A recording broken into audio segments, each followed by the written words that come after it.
Alright, people, Legal Level Radio, we are back, man. MMA Aftermath in the house. What's going on, brother? What is up, everybody? I just been, I had the 1 week cold, so I'm back now. Still have little symptoms of it, but we're here, we're ready to go. Let's get this fucker started. I agree, man. Loud and clear. I had the cold last week, too, man. I tried to give a short show, but I couldn't. It still wound up being 39 and some change minutes, anyway. but it was a good time. Good, clean fun. Hopefully you guys enjoyed it, too. If you guys are listening to the show, man, head to Spreaker.com. Click the like button, whatever you got to do. We need more followers. I'm just going to throw it out there. We're back at Spreaker. It's we're still a growing process there. A little bit better on, a little bit better for us on Blog Talk. But Blog Talk's been giving us too many problems for the cash we're paying out. So head over to Spreaker. Show us a little bit of love, if you would, please. And we'll keep delivering, man, for sure. But any headlines you want to throw out there, Dan? What are you thinking, man? And we just got word that Chris Lieben was announcing his retirement after 11-year professional career, which, like I stated, he had some wars, like you stated, he's had some wars against the badasses, but, it's time to go. When you start winning one and losing two and you're not really climbing, and I've stated, we have younger talent coming up. You're taking a roster spot. That's my bitch about the whole thing. You want to keep him around for his name? That's bullshit. He's not doing anything. His last fight, he got his ass whipped.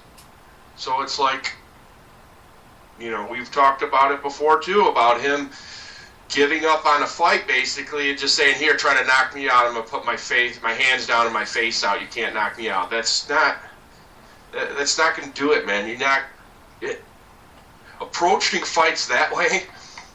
Like you said, he gave up after the first fucking round. He was done. He got outclassed, and it's time to go. Especially with somebody with such a newbie to a UFC alone. Such a newbie to UFC, such a newbie to MMA altogether. This guy's got a huge kickboxing background. Talking about Uriah Hall. I had a shit ton of hopes for this guy. Coming in, looking amazing. I mean, he was the star of what was it, season 16 or 17? I don't remember, man. I don't pay enough attention to that show to know the difference. But I mean, he was on one of them shows, and I could probably even, if I really think deep enough, I could probably remember the name, Celia or Cella or something like that. Adam Cella, something like that. Knocked this dude's ass out cold with a spinning back kick, and it was just you could tell, it was so bad, in a UFC tough season. It was so bad. Mm-hmm. That he even stood up, and kind of leaned forward a little bit and was like, I'm sorry, Adam, because, he saw the dude was literally out cold, breathing really, really weird, shit looked nasty. It just looked like this dude might have had brain damage after this fight. That's what it looked like. I mean, when you first see it. But Uriah Hall coming in, loses his first fight. Which offhand, I can't remember the first fight that he had coming in here. But the guy basically, he came in and just nullified Uriah Hall by taking him to the ground and pounding him. Oh, yeah, that's right. That's right. Kelvin Gastelum. That's right. Yeah. Kelvin had the ground game going on, and I don't think, which obviously he hasn't had any time to learn a lot of stuff. So, and which kind of maybe is his fault. You know, I mean, you got to learn some stuff. You're coming into MMA. You're not coming into a kickboxing tournament. You know, you got to learn. You're not coming in going on your name and tough. You know, nobody in the UFC gives a shit what you did in tough. You know. Right. Well, this also was in the last fight. You know, they were fighting for the tough dealio. Yeah. So he was hoping to come in off this and bank off what he did in the show. And he was impressive a few times in that show. So yes, I give the guy a lot of credit. But Gastelum did his homework. Yeah, exactly. He did his homework. And when he did the final exam, everything was fucking up and up, man, and it looked awesome. He did a great job. But Uriah Hall went back, did a little bit of homework of his own. Came back and basically proved that Chris Lieben is pretty much done, man, because he pretty much had every answer, every offensive thing that Chris Lieben couldn't handle. And at the end of round one, Chris Lieben said, "I'm done, man. It's over." Yeah, he couldn't answer the bell. No. And let me tell you one thing: if there was a few more seconds left in the fucking first round, he was done. Dundee. He got saved by the bell. Yeah. It was nasty. And that's the excitement about Uriah Hall, man. It's just... Oh, yeah, after the Gastelum, you're saying, oh, man, is he going to be able to go anywhere? And there's still question about him, There's still question about his ground game because it didn't go to the ground on this. He wasn't letting it go to the ground. Yeah, they pinned him against somebody that's not going to go to the ground if they don't have to. Exactly. Perfect guy. If you have a good enough takedown defense, then you might not have to worry about that, for right now. But there is some guys that know how to take fucking people down, no matter if they get you against the fence and then they take you down. There's people like that, and he's going to have to watch out for that. But right now, he keeps his distance, uses his speed. The guy looks fucking unstoppable, man. Yeah. He was just picking shots against Lieben, man. He beat him to the punch, and Lieben quit because he knew. He quit MMA because he knew the upper echelon of fighter is now here. You have your Uriah Halls, you have your Ben Hendersons, you have your Pettis, you have your Cain Velasquez, you have, even lesser guys. Lesser guys. The changing of the guard is what I want to call it, No, absolutely, man, absolutely. A lot of guys you're calling out are much, in my opinion, much higher on the echelon. Much more up the ladder. Which proves that what you're saying is, in my opinion, exactly right, because there's a lot of guys coming in. Khabib, Nurmagomedov. I mean, that's a guy right there. And coming up this weekend, Stipe. Stipe, I'm super excited to see what he's going to do. You know what I mean? And that right there just leads into a whole lot of other shit, man. It leads into Josh Thomson, taking out Nate Diaz with devastating fashion. You know what I mean? And going against the ex-champion. You know what I mean? So it leads into all kinds of different fighters that are really working their way up, or already, on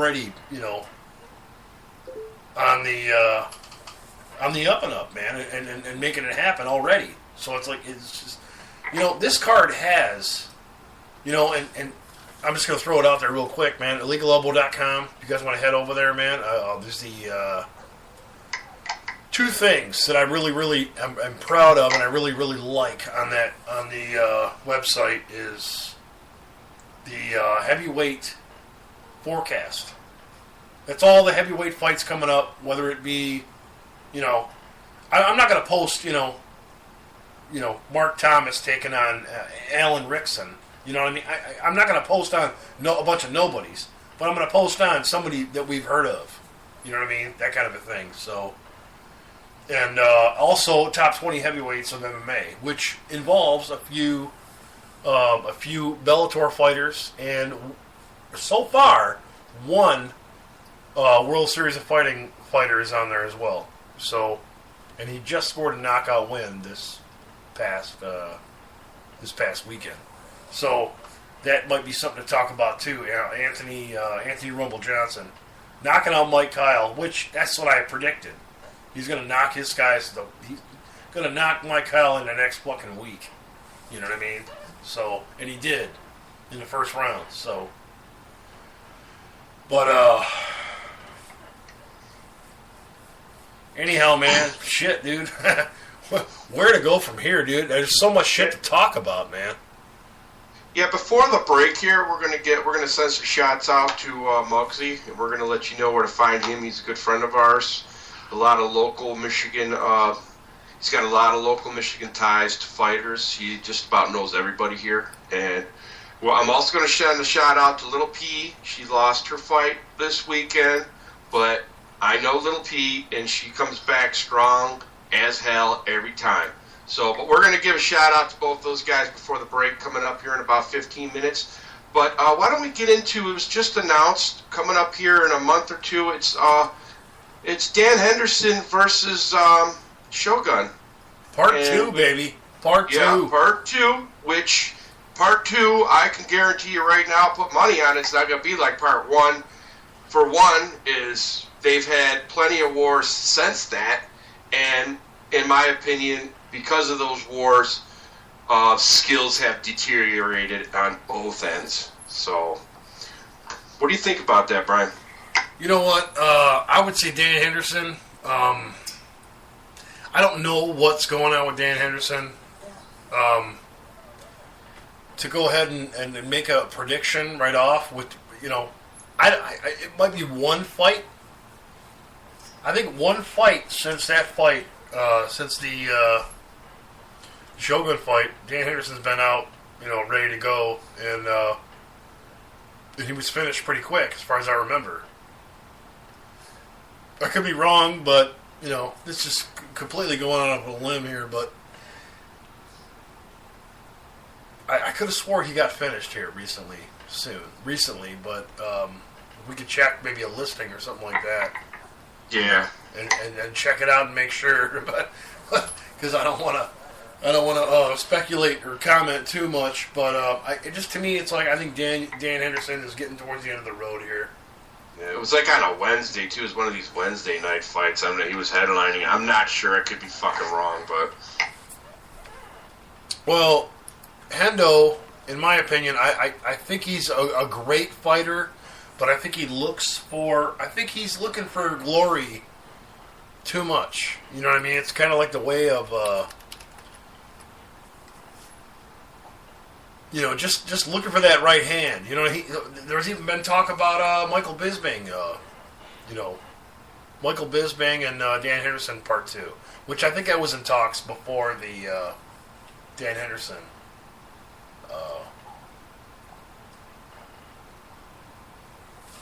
Before the fight we're talking about, basically. They were talking about for the last couple of days. You know, Michael Bisping was, you know, spouting off a little bit of bullshit about them two fighting. Yep. And just to get it straight so we can get all our fucking stats right here, Dan Henderson is on an official fucking 3-fight losing streak. After, and let me give you this, he hasn't gone down a fucking light road of cupcakes here. Dan Henderson, what you have to appreciate is he's at the part of his career where he's going to go for the big bucks. He's not going to go for the little, you know, small game here. He's going for the big guys. Oh, you know, either the fucking the belt or the contenders. And his name states that he's allowed to do that. By all means, that's great. After the Shogun win, Lyoto beat him, 3-round split decision. Fucking Rashad Evans beat him, and then recently Vitor Belfort with, I think it was the kick. Yeah, he got him with the kick. That was it, man. That was the one that I remember mostly. Is he went down? He went down with a nasty loss, and it was Vitor Belfort. And we're talking. That's what it takes to take him out as a kick, because he's got he's got one of the hardest fucking chins around. So yeah, it basically took a kick. Yeah, Vitor Belfort's been, you know, that's a whole other discussion too, man. Vitor Belfort's one of them guys that has that kind of kick, you know, because of added to his repertoire, yeah, because of a lot of things. But yeah, like I said, that's a whole other discussion. But Yeah, like you said it, man. Coming off three fights, three fight losing streak. His last fight was this fight that we're talking about. His last win was against the guy that's that he's gonna face here. So I mean, really, to me, it's like, you know what? This may as well be. If he wins this fight, he's gonna hang on. If he loses this fight, it could be fucking quitsies. Yeah, it could, because 4 in a row, and are you gonna keep him around because of his name? That's it. That's all you got to fall back on, Dana. Because I don't give a shit what you say. Any normal guy, 4 in a row, you're the fuck out. Yeah. Of anywhere. Usually, it's more. It's less than 3. We're gonna look at it that way. It's either 3 or less. Bob Sapp and Dream. Yeah. Yeah. Bob Sapp and Dream. Jeez. But I mean, I don't know, man. I like Dan Henderson. I like what he's about. But 29-11, dude. What is there to be upset about? Because we know this guy. We know who he's taking on. We're looking at it right now. He's taking on some amazing fighters, man. There's nothing to be ashamed of here. You've knocked out. You've gone to war against a lot of these guys. And he's 43 years old. 43 years old, man. Yeah, this is the culmination right here, because let's say he wins. Okay, let's say he wins. Is he going to get a direct a title shot? I would have to say no, because Shogun's not on the top of the heap anymore. No. So you're going to have to wait, until maybe around fall again before you fight again. Yeah, Vitor Belfort and Rashad Evans are probably both in line before him. Yeah, including Lyoto Machida. And then you're waiting. After that you're waiting another. Now you're fucking 44 years old. Now, that's what I'm thinking. I'm glad you brought that up. That's huge. I don't want to look at age, but he's not doing what he used to do anymore. I know he's had top of the ring talent, but that's where it's at now. Younger talent. Look at Shogun. He's got a couple losses before James Tahuna. He beat James Tahuna. He had Chael Sonnen, who's now fucking retired, lost. First round submission. He didn't look himself, and a lot of people that have watched Shogun will tell you that he didn't look himself in that fight. Before that, Gus. And, hey, Gus, fuck. Gus is top 1-2 right now, so. Yeah. In his division, so it's like you gotta love some Gus, man. and you gotta remember, and you gotta go back, and you gotta see the war against Dan Henderson, and the fucking straight up. I wanted to throw a towel in through the TV against fucking Bones Jones, who utterly demolished his body, and I wanted his corner to throw the fucking towel in because I felt sorry. But then again, he's got so much heart, he won't quit. A lot of fuckers would have folded over like Chael Sonnen and fucking cried for mama. He hung in there. Fuck. You talking about Gus? No, I'm talking about Mauricio. I'm talking about Mauricio. Oh, yeah. Oh, that guy looked beaten and torn. Yeah, he was, dude. And it was a hard fought fucking victory. Yeah. But nasty, man. Nasty win. But my point is, they've both been through wars. They're both, Shogun's younger, but the amount of wars that they've been through is probably is equal. Yeah. We're not talking about cupcake matches. I'm looking at Shogun and I'm seeing fucking Chuck Liddell, fucking Lyoto Machida, and fucking John Jones and Gustafson and right there. Need I say more? That's huge, man. That's huge. This guy's been in the, he's been in the hot seat for a long time. Mm-hmm. Mixing it up. I want to say he's age 34, 33, 34. Shogun Rua. Mm-hmm. Taking on a guy that's, quite possibly 9-10 years older. You know what I mean? Could be his uncle. Yeah. 32. He's 32 right now.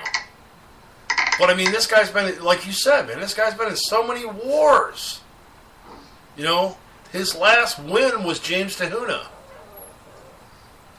You know, and we're talking about Chael Sonnen, Alexander Gustafsson. Mm-hmm. You know, a couple of nasty-ass losses, you know, which Chael Sonnen, I got to give Chael Sonnen a little bit of credit when it comes to something like this. It's like, you know, his simple game plan, you know, what you take down and beat up, you know, it worked on, if it works on a Shogun Rua, hey, man. He took a Finch fucking approach to it, and it worked. Yeah. And you really think about it, too, man. It's like you talk about Rashad Evans. Rashad Evans came out, did the same thing to Chael Sonnen in a much easier fashion. Yeah, you know what? Beat his fucking ass. Yes, he did, and sent him into retirement. And I tell you, fucking Rashad looked good. And I'm not a big Rashad fan, but Rashad's back on the fucking map right now, dude. Yeah, he is, dude. He is. I got a lot more respect for Rashad Evans. Let's take a look at Rashad Evans just for shits and grins, man. Take a look at what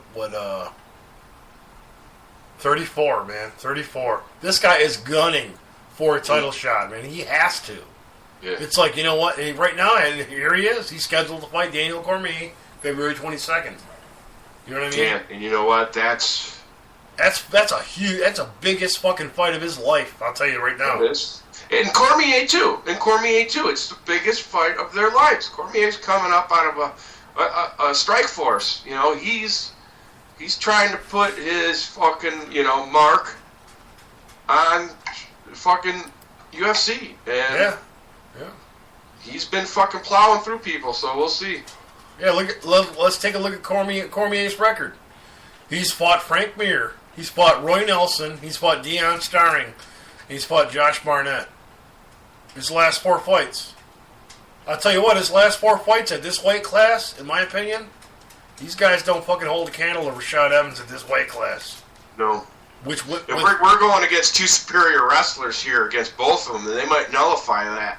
It might be a striking match, and I don't think fucking right now Cormier wants to get into that, because I'm going to give the striking to Rashad Evans on this, by far.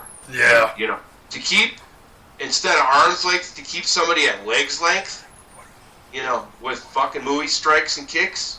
Yeah. Rashad might want to fucking think about that, and I'm not a fucking fighter, but I think that would be his best bet. Yeah, you can be right on, dude. You can be right on, man. Right on. Because I think Rashad Evans right now is the cream of the crop, pinnacle of his game right now. And it's like, you know what? You better fucking keep your head down, fucking go straight forward. Because right now, I think the best Rashad Evans we're going to see is right now. He's about 3rd in his fucking weight class right now. I agree with you. Right under fucking Jones and Gus. I think he looks fucking awesome. And Daniel Cormier coming into the light heavyweight division. This is his first fight in. This is definitely cards stacked against him. You know, this guy he made Josh Barnett look like a fucking fool. You know, May 2012. But you know what? Other people have made Josh Barnett look like a fool. I'm not going to sit here and ride on the back of Josh Barnett and say, hey, man, he made Josh Barnett look like a fool. No, he's the best ever. No, man. Other people have fucking beat up Josh Barnett, man. Let's not be fooled here. You know, Rashad Evans has done the same as well. I mean, Rashad is, you know, gone in deep waters. And, you know, this is the thing right now for Daniel Cormier, man. You're treading into deep water right now because you do not want to face your partner in crime. You don't want to face Cain Velasquez. Otherwise, you know, if you want to stay at heavyweight, you have to fucking fight Cain Velasquez sometime or another. So he's the one to go down. He's 13-0. I got to give the guy that, man. The guy, you know, obviously taking on a Josh Barnett and flipping Josh Barnett on his back. And doing whatever he had to do to win that fight, I got to give him, you know, all kinds of props. But it's like, you know what? Rashad Evans will be watching a lot of tape. There's no fucking way Rashad Evans will go into this fight without watching you a lot, because Rashad Evans has had a issue with Daniel Cormier and John Jones. And Rashad looks like the best shape in his life. Really when I seen him against Sonnen, dude, he looked like the best shape in his life, personally, but that was me. And think about it, man. Sonnen is the perfect guy. to take somebody down and embarrass them, nullified. Yeah, nullify your game. Do whatever I got to do. No, Rashad Evans fucking proved that totally wrong. Took him down. Nullified him. Yep. Just beat him down hard, nasty. That's exactly why I'm coming up with the same terms of Daniel Cormier is not going to be able to fucking take him down and fucking do his little fucking wrestling shit because it's going to get nullified. And I think that's why I say it might turn into a fucking stand up. Are you going to try to waste your energy by taking somebody down that has good takedown defense because they're a Class A wrestler too? Or are you just going to fucking duke it out and you're going to get your ass whipped? Because the only thing that I see Cormier doing to nullify Rashad Evans is fucking wall install. So that's what I see his nullification. So, we got to admit Daniel Cormier is a shorter guy, man. Yeah. He doesn't have the reach as most guys. He's got a center of gravity that works in his favor. But if somebody keeps distance and doesn't let you get in your wheelhouse, that can fuck him up, man. Yeah. It closes the distance and shuts him down, with heavy strikes and shit like that, which he's probably not used to seeing. And Rashad Evans is the kind of guy I think that's able to do it. You know what I mean? Well, Frank Mir was on the ass end of the wall install. We've seen that. So. Oh, yeah. I mean, shit. I think Frank Mir is barking up the wrong tree fucking accepting a fight with Alistair Overeem. That's just... if we want to go ahead and throw that out there, man, fucking Frank Mir better show some brand new fucking training, with Alistair Overeem, because I'll tell you what right now, Alistair Overeem is going to fucking knock this guy's block off and send him into retirement just as fast as he did with his last 2-3 wins. Yeah. And you know what? We're going to go into a break here, people. And we're going to come down. We're going to come back with some heavyweight talk with some UFC FOX 10. We got Stipe Miocic coming up in here, and it's going to be a good ass fucking fight. So we're looking for it. I'm digging it, man. I'm digging Stipe Miocic, baby. This guy is on a rise, man. With his last performance, man, you know what I mean? He fought. Like you said earlier, man, we talked about it a little bit earlier. Nelson, Nelson. That was a nasty fight. But he came back from that with... It was like, we didn't expect much. But he came back from that fight, it was like, holy shit. Yeah, we're going to come back with that. I don't want to break it down too much, bro, because once we start on the heavyweight fucking roller coaster, it takes a while for us to get off of it. So, good point, man. Good point. I just want to give out shots to Jason Muggsy Mug. Come on over to fucking MMA Aftermath Facebook. Check him out. I got it posted all over the place. Go to his stuff. We got ACS Live TV. We got all his stuff. He supports WXC MMA. All that stuff. Local fighters from Detroit all the way up to fucking Grand Rapids, Jackson, and every fucking part in between of Michigan. Local fighters, that's what we do. He gives out props. We're supporting him. He's supporting us. And somebody else I'd like to send props out to, and I know she'll be back after her decision loss, is little Patricia Vodanik. We're in your corner, hon. And the next time we do our interview section on one of our shows, we're going to have you on here. Okay, take it away, man. Sounds great, man. I'm really actually looking forward to talking to Little P, man. But for sure, man, we're going to take a quick break here. Little P, hang tight, lady. We're looking forward to your next fight. We're going to get you on here real soon, man. We're taking a break. Take a quick break, though, people. We'll be right back.